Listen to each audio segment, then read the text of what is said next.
What up, what up, what up? It's your boy Bowie up in this motherfucker. You already know what it is. So, this is yet another reaction video. I like these shits. I ain't gonna even front you. You know why? Because it's easy. It's very easy. You know, I can big up people that I like, flame people that are putting out dumb shit, and be informative and entertaining and objective and offer perspective all at the same time, you know, in one fell swoop. And I can now play solitaire as I do this. But anyway, so who we talking about today? So we are talking about BigStompasInc. And, you know, I had actually interacted with this video a while ago, you know what I'm saying? And I fuck with it. I fuck with Big Stompas completely, you know what I'm saying? This is a different kind of Mortal Kombat video because this one's not necessarily focused on gameplay, you know, because some of us are MK fans around here, you know what I'm saying? And we remember reading all the little character dialogues and stuff like that. You know, I remember playing MK Trilogy and MK2 and MK1 and just letting the game run and reading the little stories that popped up about the characters, you know, the little bios and whatnot, you know? And that's how we learned the lore. And when we beat the game with the characters, we read the lore afterwards, you know? And so we're going to let my boy Big Stompas say his piece. I'll chime in here and there when I need to, and you'll see why I fuck with him. Yeah. Hey, what's up? This is a pretty scuffed video. I don't have a script or anything. It's all good, bro. It's all good. I'm just a fan of Mortal Kombat. Amen. I was really hyped when Mortal Kombat 1 was announced. I bought it all the hype and everything. And when it came out, I pre-ordered and got it day one. And I finished it all in one go, at least the story. And after everything, kind of like a lot of people, I was kind of left scratching my head at a lot of stuff. I really love the franchise. I think the story is cool, or at least has the potential to be really cool and interesting. I think the characters are just badass. Indeed. Sub-Zero, obviously, is just one of the most iconic characters in the franchise. I mean, Indeed. on the cover of Mortal Kombat 9, for Yes, example. sir. And I was looking forward to how they're going to take his character this game. And I think what they were going for was an interesting idea, but I don't think they did it correctly. I mean, you could say that about a lot of stuff for this game, I guess, more or less. But I personally had some thoughts that I thought were pretty quick and easy. This isn't like a deep dive into his character and like a full fleshed out video. Because like, I'm pretty new to the whole YouTube making video type thing. So It's all good, dog. This pops off, or I just have a lot of fun with it, or just realize how to edit things outside of just a PS5 editing tool. I definitely go into more detail about stuff, but right now I just kind of wanted to give a quick rant on Sub-Zero's character and how I think they could have made some small changes to really just flesh out the story and make his character more interesting. Indeed. Let's hear Just this. to get my ass kicked during the gameplay. One, I'm not that good, and two, I haven't played in a while, so I'm just kind of having this as background footage, but basically Mortal Kombat 1, like, what is... So first and foremost, you see what my boy just did right there? My boy he just demonstrated an example of intellectual honesty. Now, longtime viewers of this channel, I ain't talking to y'all, but there are so many people out there that overplay how good they are at the game. They think because they made it to Elder God in Combat League that this makes them good and qualified to speak on the game. First and foremost, no.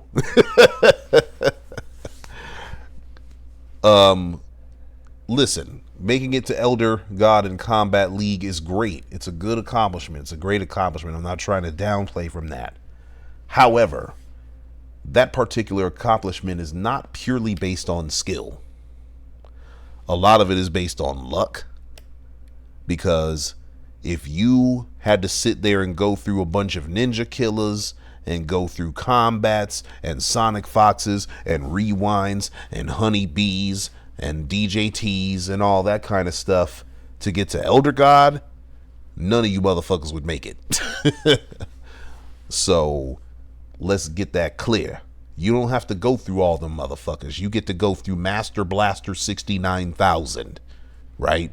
With the motherfucking Wi-Fi smoke and 147 ms of ping. And I'm being generous.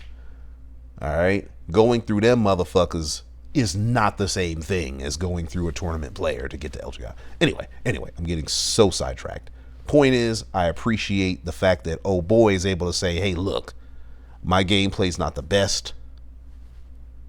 I'm still learning things, and I'm talking about my shit at the same time. So, listen, I love that. That kind of honesty would save so many players out there so much time and energy and effort. You know what I'm saying? But anyway, let's continue. What does he do?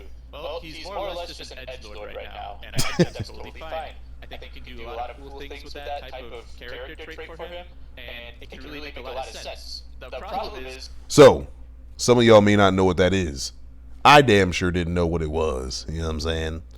So, from what I can gather, an edgelord is somebody that's just dark and gloomy, almost for no fucking reason. You know what I'm saying?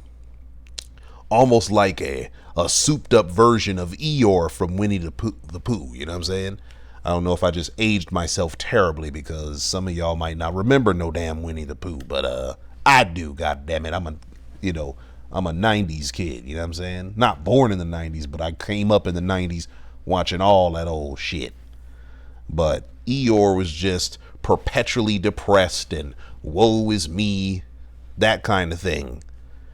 And an edgelord seems to be kind of like that, but it's like, fuck everything, fuck everybody, shit is dark, but guess what, fuck them. You know what I'm saying? Like, that's how Sub-Zero is characterized. And maybe I'm sort of misdefining what an edgelord is. Matter of fact, let's not even put no guesswork into the shit. I'll do us a favor and look it up on the internet. Hold on. See, it's a good thing I went ahead and decided to look this shit up because your boy was wrong. See, I thought an edgelord was somebody that was kind of like a souped up version of someone that was kind of like perpetually depressed. But really, it's not even necessarily that. It's somebody who is provocative or extreme. That perpetual contrarian person. Like, nah, fuck that. I ain't gonna eat no vegetables because the government tells me to eat vegetables and we don't trust no damn government. That kind of bullshit. Or somebody who is just, expressing extreme nihilism. You know what I'm saying? Like, we are in the end days and we will reign supreme again. Or someone that's extremely extreme. You know what I'm saying? So let's get back to the video. Right now, it just doesn't really. So, Sub-Zero first is introduced at the beginning when he's going with messing up Madame Bo's shop with the rest of the Lin Kuei, who I think I'll also make videos on in general. I think just starting with them is just a kind of low-hanging fruit, honestly, because they're all kind of underutilized. But for Sub-Zero, since he's the Grandmaster and again one of the most iconic characters, spotlight's on him a lot. Yep. So he doesn't like smoke. Okay, like he's just kind of, well, he's an asshole in general, but Tomas is one of his brothers, more or less, even if not by blood, but again, he just doesn't like smoke, kind of just, like, whatever, you're smoking there. He has his Grandmaster dad, who supposedly he let dies, and that's just not really explained in depth, at least in the story. Right. It's just very much presented that he doesn't like how the Lin Kuei were being run, he thought his dad was weak, or their dad was weak, and he thinks the Lin Kuei can really be taken to great heights. Okay, so let me chime in real quick. Big Stompas is right.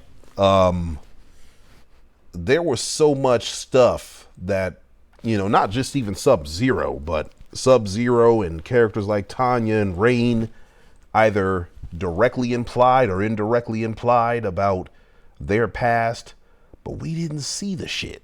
You know what I'm saying? And one of the big sins in media is when events are told to us but not shown. You know what I mean? Especially in visual media, you know what I mean? Like it's much more perceptible and tangible to us, the audience, when we can see the shit live. You know what I mean? Even if it's a quick little flashback or something. Now, to that end, there is a strong possibility that there's going to be story DLC. You know what I'm saying? And maybe we will see some of this stuff. How exactly did Sub-Zero let their father die? You know what I mean? Like, how exactly was his relationship with Tomas and, you know, Kuai Liang, his children? Like, hopefully this story DLC will give us answers to all of those things. You know what I'm saying? That's my hope anyway, you know. But let's continue. Because of that, he's like, okay, bad guys offer me a small little battalion to just give me like a little crumb of further strength. Like, fuck it, we ball. Like, I'll take that all day long. I'll just go against Earth Realm, my brothers, Liu Kang, all these guys. Fuck my whole planet. And so I think you can say he clearly has pent-up resentment then over things, but they don't really properly present that. He's just as angry, he doesn't like people, and he's willing to turn on people he supposedly cares about, or at least has spent a lot of time with, just for no real reason. And it's really dumb. I don't know why they did it like that, because I have some ideas that very easily fix a lot of these problems. Amen. So what are some of the ideas that I have? Essentially, I would just do it where you would at some point go and either like dialogue or a flashback or just a cutscene. You go and you talk about their past more, and you present it where it's young Bi-Han and young Kuai Liang, like Sub-Zero and Scorpion. They are with their mother and father. Again, their father was the old Grandmaster. I don't recall their mother's name off the top of my head. To be honest, I don't know if they even like name drop her. They didn't. She's very important to how I think the story can go. And in my head, how it goes is that they're living in the Lin Kuei and everything, all is well, when suddenly they're attacked by a rival clan. Now, whether that's the Shiba Ryu or not, I don't fully know. I think it could be an interesting way to go about the story, though. But like, I won't just definitively say it has to be them. But long story short, they're attacked and the mother dies. And because of this, well, Bi-Han just lost her mother, like both of the brothers did. And it's just a very traumatizing event that can affect people in a lot of different ways. Right. The Grandmaster, though, like their father, he doesn't just go out with like all aggression. He's not going with the idea of I'm going to crush and kill all these people for this, because he's just a man. He has to be a leader first and a husband or father second. He can't just let his emotions get in the way to be a proper leader, because that just brings on more violence and more death. And so they have some type of compromise that at least Sub-Zero/Bi-Han does not feel like is adequate. I don't know if... This is actually a very fucking intriguing idea. Very intriguing. Very, very, very, very, very intriguing, because there's so many different directions that they could go with this.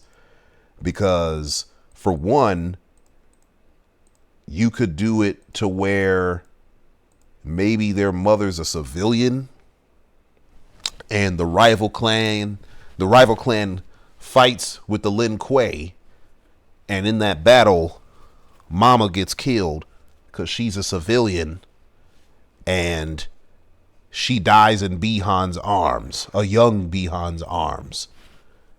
And from there, with that traumatic memory burned into his brain, you know what I'm saying, he hates everybody associated with that clan. And because young Tomas is from that, well, I don't want to spoil what my boy finna say, but let's say young Tomas is from the clan that killed Bi-Han's mama. You know, Bi-Han's like, fuck that whole hood. You know what I'm saying? So fuck Bad Boy and the clique they claim. You dig what I'm saying? Like that whole shit. Another possible angle is maybe the mama is not a civilian. Maybe she's a part of the Lin Kuei. She initiated the bullshit. She initiated the conflict between the Lin Kuei and that clan, right? Maybe she's hot-headed and someone said a cross word to her. She cuts somebody's throat from that clan. They get into a battle and they get revenge. They kill her, and Sub's like, fuck that shit. This clan murdered my mama. I don't give a fuck what she did. Or maybe he doesn't know what she did. Maybe he thinks that they did something dishonorable to her and she was innocent, but really she was the one that started the bullshit. You know, there's so many different ways they can take this. And depending on which route, you know, they would decide to go, that could potentially make Sub-Zero more or less of a sympathetic character depending on what they do. You know what I'm saying? I love this idea. If like they just had to pay certain things, they had to give a plan, whatever, but just something that clearly Bihan's not happy with. And I think part of that is they have to give up one of their clan members to the Lin Kuei to like raise up as their own. Like you can kind of view it as like a hostage situation, but it's more of, and I in my head, a peace offering, because I don't see the dad as a violent person.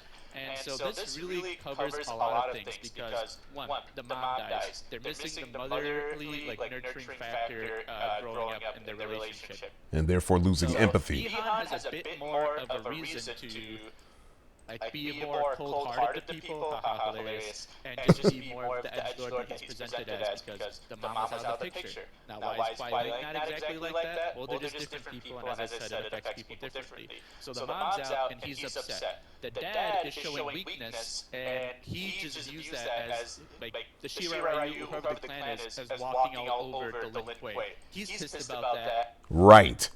See, but here's the thing. Depending, again, this is such a brilliant idea because depending on the details of the story, maybe the father's actually showing much more strength and restraint than Bihan ever gave him credit for. But Bihan's like, fuck that shit. Fuck that restraining myself shit. They killed my mama. I don't give a fuck. Whereas Kuai Liang's like, bruh, what you mean? You just want us to be killing each other forever? So because they killed our mom, we got to take their mama too? And then what's next? I got to die, you got to die? And then, you know, Bihan could be like, whatever it takes. I don't give a shit. I won't stop until they're all eradicated. When they're all gone from the face of this planet, and then he can look at smoke, that's when I'll be satisfied. You know what I'm saying? Some little shit like that. That way we can see what's going on in his brain. You dig what I'm saying? Such a good idea. Keep going. And he's mad at the dad now because their mom just died. Like, they just got attacked, they look weak, and he's growing up without his mother now. Like, that's not what a Grandmaster should be to Sub-Zero, and he just doesn't understand why did you let this happen? Why didn't you do anything more about it? And third, Tomas/Smoke, he is now just adopted by them from this rival clan that killed their mom. Sub-Zero has every reason to just not like this guy, and if these feelings aren't properly addressed, which they clearly aren't, he's just going to grow up hating Tomas and just looking down on him, which he does. So changing the story to where they're attacked, mom dies, father basically pardons them, they take in Tomas, it brings Tomas into the story, maybe like different than how he normally is introduced, obviously, but it's still something that they can go, bring him in, maybe touch on the Shiraryu. So Tomas is in there, shows why he doesn't like Tomas. Right. Shows why he doesn't like the dad, because the dad just let the mom die. Right. So, like later on, when it's revealed that I let our father die at some point, don't really know why because it wasn't explained yet. It just shows he has that pent-up resentment over the years of, hey, like, if you let my mom die, you're not a good leader, fuck you. So it shows why he doesn't like the dad, and then the reason why he's just kind of an asshole in general. Well, he grew up without his mom. I think these are three changes that just really fit in well with the story, because I changed a lot of other things if I could rewrite it all, and I don't want to go into that right now, just want to give like a quick rant, but again, like it really fits in well. You could probably give it like 3 to 4, maybe 5 minutes more of cutscene or dialogue or something to really flesh this out, right? Because just to make his character more likable, or just relatable, or understandable, just make him less dumb. I think you can also have it where he has these traits of just kind of being edgy and an asshole. But if you want to double down on it, sure. But you can also have it where he's just a little bit less so. And for example, what I mean by that is, like, when he just basically turns on them, he's like, oh, Shang Tsung, this is a good business offer. Like, let's just go against everything I've been fighting for at this point in time.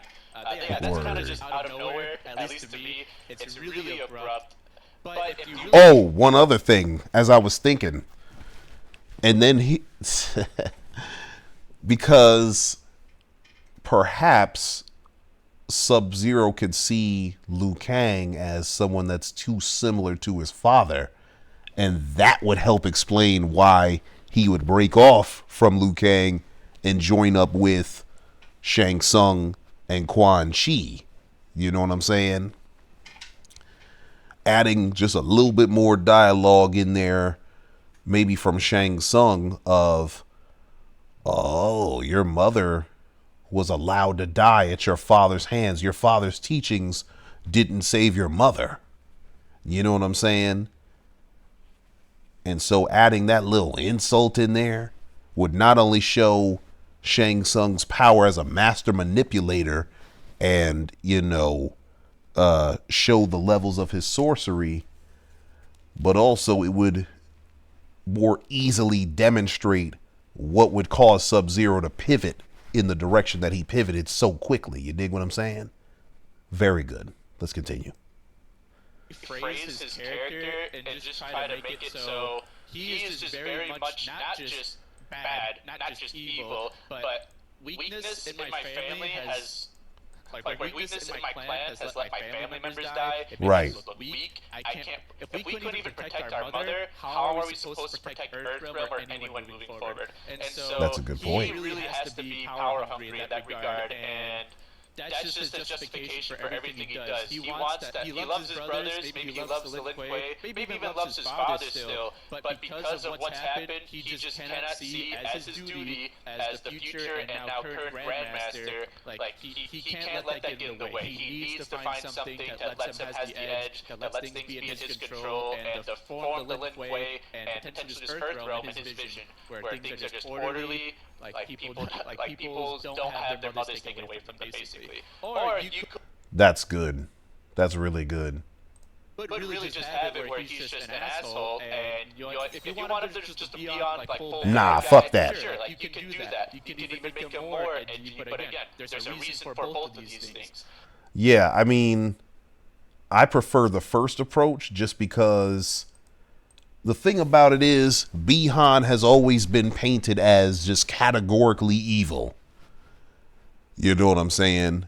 And I forgot. I think it was the fourth Snake did a video about Bihan and how that character is misunderstood, and I wholeheartedly agree.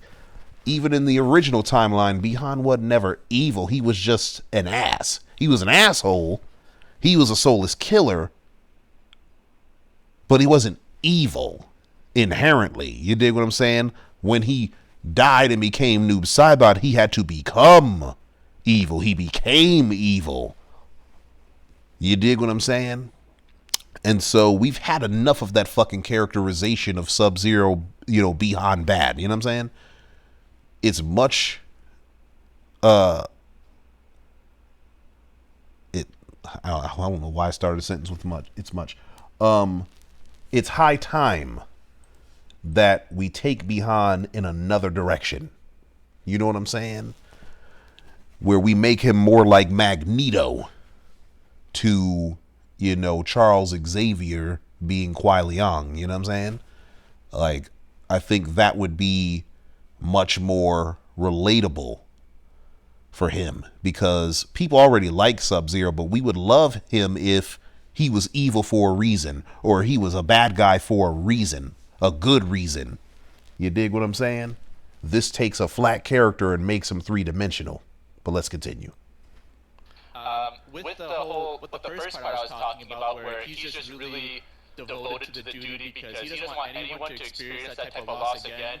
And so, like, you could leave the door open for later down the line for redemption for him. And I mean, like, yeah, right. they still kind of did, I guess, but exactly. I think it's just done in a really shitty way. And this way, you don't see him as just, oh, he's just like a villain. He's just doing bad shit because LMAO is funny. He has like genuine like reasons that are kind of good, at least stemming from a place of just wanting to help people and things to be right in the world. It's just misguided, basically. And so it just leaves a lot of options in a way that I think is presented more intelligently, I guess. I like it a lot more personally. There's other things that would change. Ooh, I just thought of some shit.